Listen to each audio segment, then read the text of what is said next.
There are these two young fish swimming along, and they happen to meet an older fish swimming the other way, who nods at them and says, "Morning, boys, how's the water?" And the two young fish swim on for a bit, and then eventually one of them looks over at the other and goes, "What the hell is water?"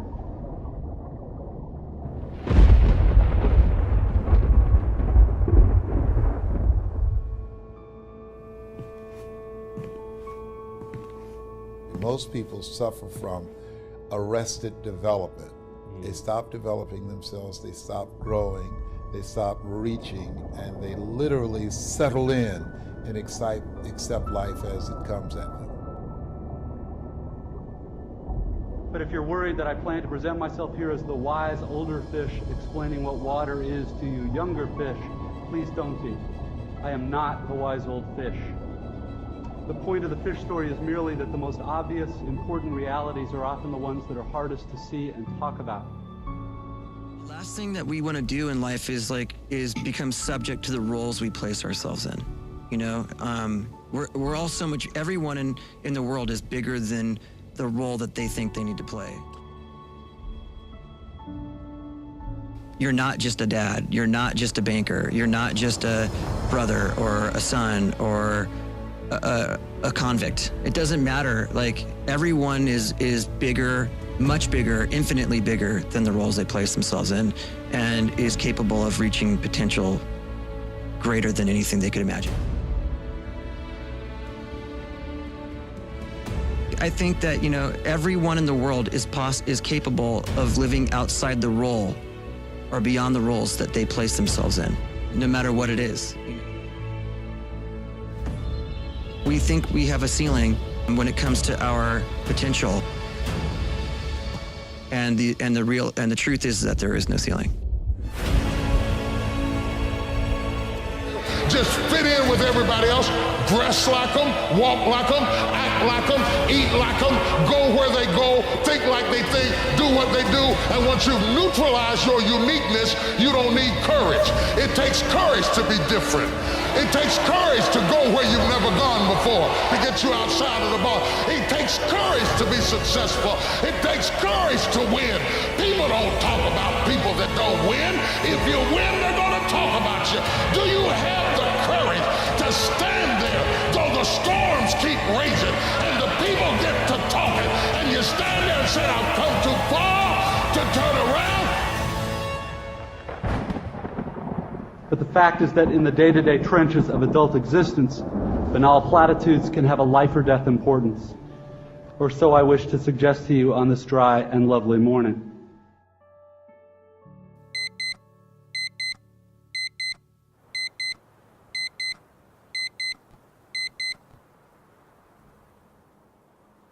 Judge a man not by what he has accomplished, but what he had to overcome for his accomplishment.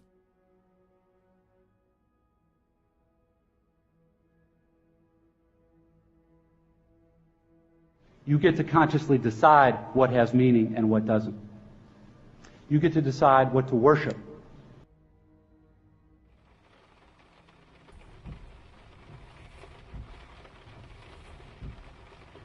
When you get outside of what's familiar, what's comfortable, what feels right, and put yourself in a position beyond your comfort zone, that will give birth to a part of yourself that you don't know right now. Because in order to do something you have never done, you've got to become someone you've never been. We all have greatness within us, but greatness is not our destiny. It is a choice that we have to make consciously to put ourselves outside of our comfort zones, to stretch and to develop ourselves and have in our environment people we can learn from and grow from that will hold us to a higher standard and that will always challenge us to go higher. Do you have the courage?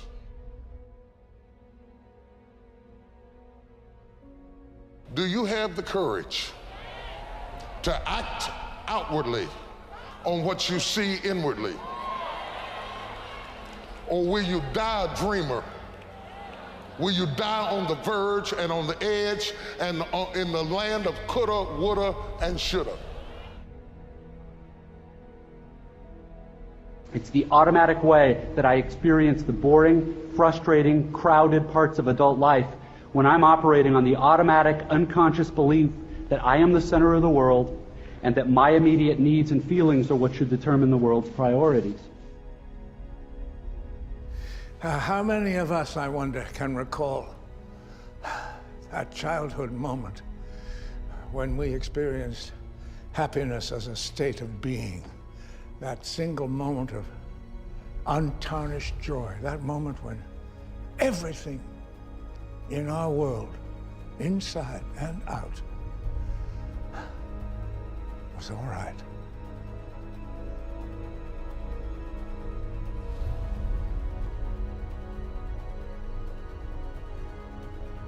We become a colony of adults and everything is all wrong, all the time. It's as if we were on a quest to get it back. And yet the more we focus on our own personal happiness, the more it eludes us. In fact, it's only when we are otherwise engaged.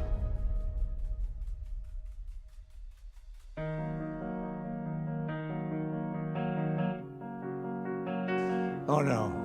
We should concern ourselves not so much with the pursuit of happiness, but with the happiness of pursuit. The most powerful incentive I know is autonomy and growth. The sense that I've become more, that I can give more, that I can create more. I always say to people, if you want to know where happiness comes, and give it to you in one word: progress. Progress equals happiness. We're not supposed to sit at the table of success and just feel good about ourselves forever. What makes us feel alive is growing, and when we grow, we have something to give.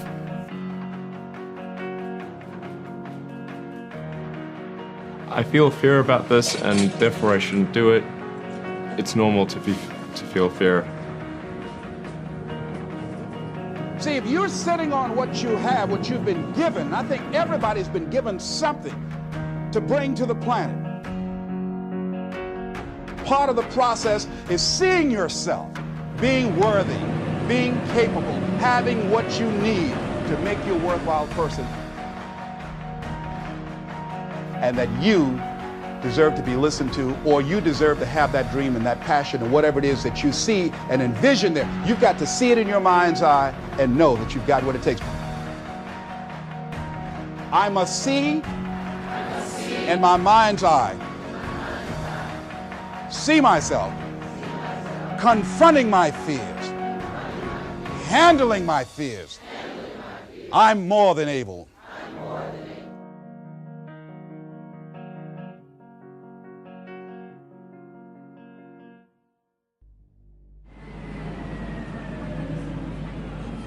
If they don't know what they're born to do, that they're somehow broken.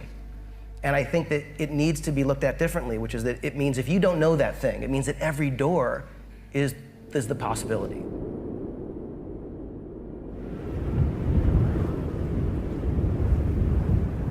I would still go home from whatever that day job is, and I would try to do it because I love it, not because I really want to make a certain amount of money. If you can figure out the thing that makes you tick, find that thing. To try and figure out the thing that actually makes you want to get up in the morning, the thing that you actually love. I have only just a minute, only 60 seconds in. It was forced upon me, I can't refuse it. I didn't seek it and I didn't choose it, but it's up to me to use it. I must suffer if I lose it, give account if I abuse it. It's only a tiny little minute, but eternity is in it. Actually, I think I feel fear quite strongly. So it's not as though I just have the absence of fear. I feel it quite strongly. But there are just times when something is important enough, you believe in it enough, that you do it in spite of the fear. And deal with the pressure of maybe not making the amount of money that you would like to yet, or not getting to the company you'd like to yet, or not having success with your startup yet. These are all things that I think you can swallow if the thing you're doing speaks to you.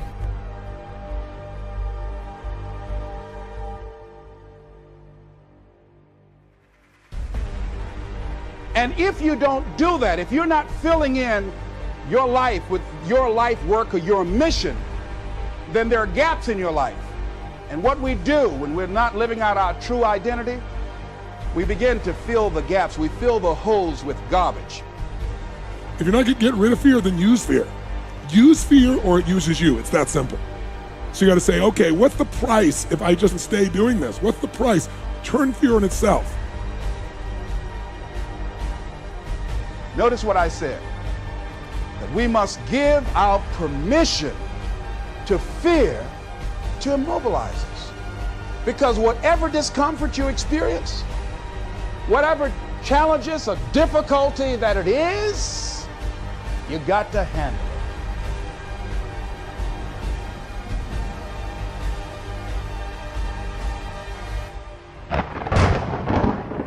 Got to go up in there and wrestle with it. Will it be easy? No. Will it be challenging? Yes. So when you begin to look at your life and you know that you're not doing what you can do because you have allowed yourself to be held captive by your fears. I'm 85 years old, I'm looking back on my life and I say, I didn't do this or I did. Didn't nobody warn you that it was going to come down on you like this?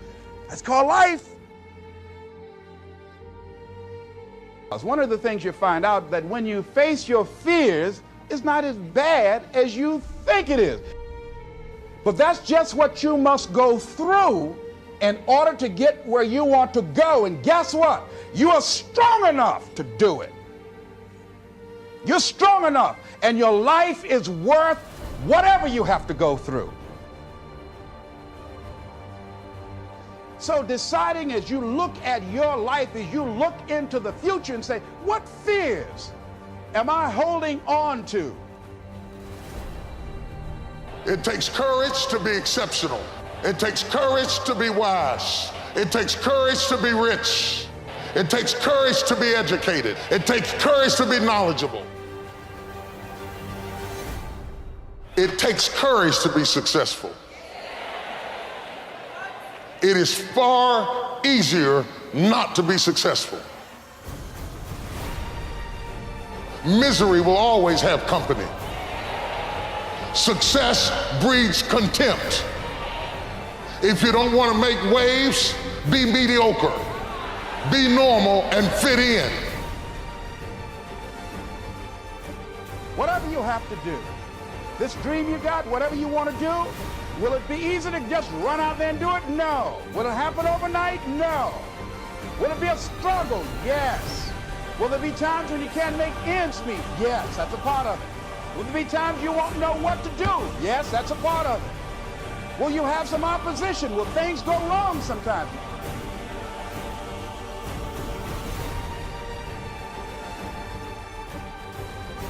See, when you accept yourself, and you accept fear as a fact, that means that it's something that happens. It's something that you're going to experience, but it is not a force to hold you back. It doesn't have any special power other than that you give it.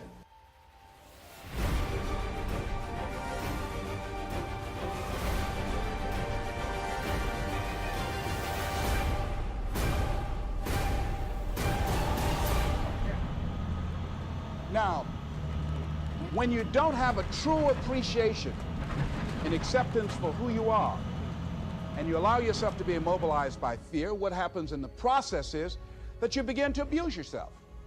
You begin to sabotage your life, you begin to sabotage your dreams, you begin to unconsciously work against yourself. You become your own worst enemy. So you accept the fact that you are afraid, and then you move on anyhow. You move on past it, and you do whatever you've got to do. People who have the mental resiliency and the courage to face failure, that you will fail your way to greatness. That most people allow their fear of failure, 80%, allow their fear of failure to outweigh their desire to succeed. When you're willing to fail again and again and again, when you make up your mind to become unstoppable, when you make up your mind to become a no matter what person, then that will then give birth to a part of yourself that you don't know right now. And maintaining a spirit of optimism and challenging yourself and learning from your mistakes. Understand that the setback is a setup for a comeback.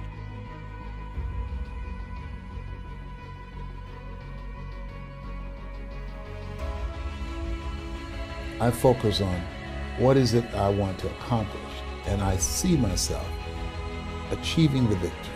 I see myself living from the dream, living from that place that I'm reaching for. What fears that I'm allowing to imprison me, that's keeping me from breaking out, that's keeping me from living up to my true potential, that's keeping me from really being happy, that's keeping me from having a sense of adventure and excitement in my life? What's keeping me from controlling my destiny? What fears that I'm giving that permission to? Sometimes life will force you to become courageous. And so it's there that most of us don't develop our courage muscle. What do you want me to tell you? That it's going to be a picnic? No, it's not. It's going to kick your butt? Yes, it is. All of us get in life what we are, not what we want. All of us are self-made, but only the successful will admit it.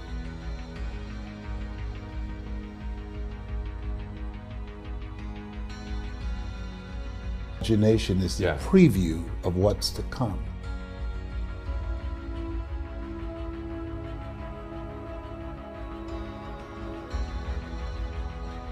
But most people rather moan and groan about their situation, show up in their lives as volunteer victims rather than become actively engaged in doing the work necessary to change their circumstances. It's been said there are two types of people: those who work and those who watch them.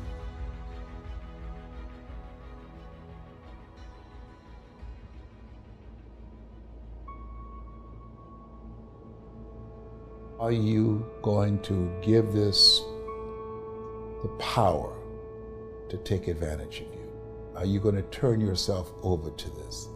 We always have that choice. That's the greatest choice that human beings have. Am I going to give myself a pass to surrender, or am I going to stand up?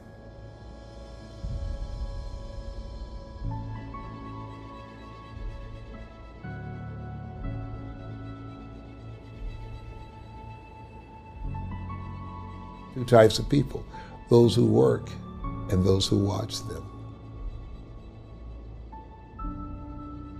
Most people settle in and accept things in life as it has been given to them, as opposed to rising above that, working to create something that they can feel good about.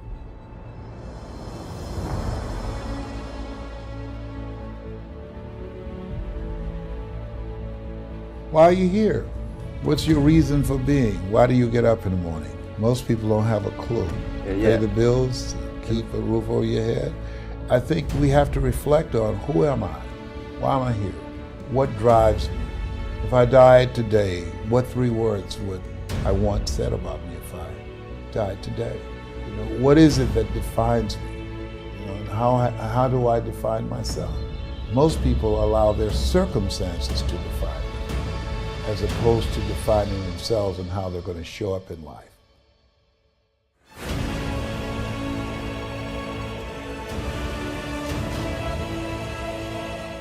Through growth experiences, through challenges. If you go to the gym to work out and you don't feel any discomfort the next day, here's what we know: you haven't done anything. And so you got to challenge yourself. And you're going to get hurt.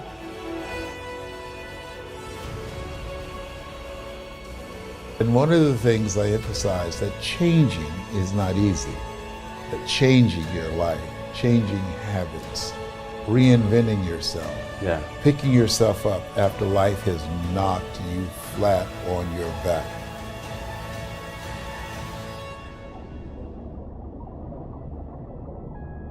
But the fact fact is that in the day-to-day trenches of adult existence, banal platitudes can have a life or death importance.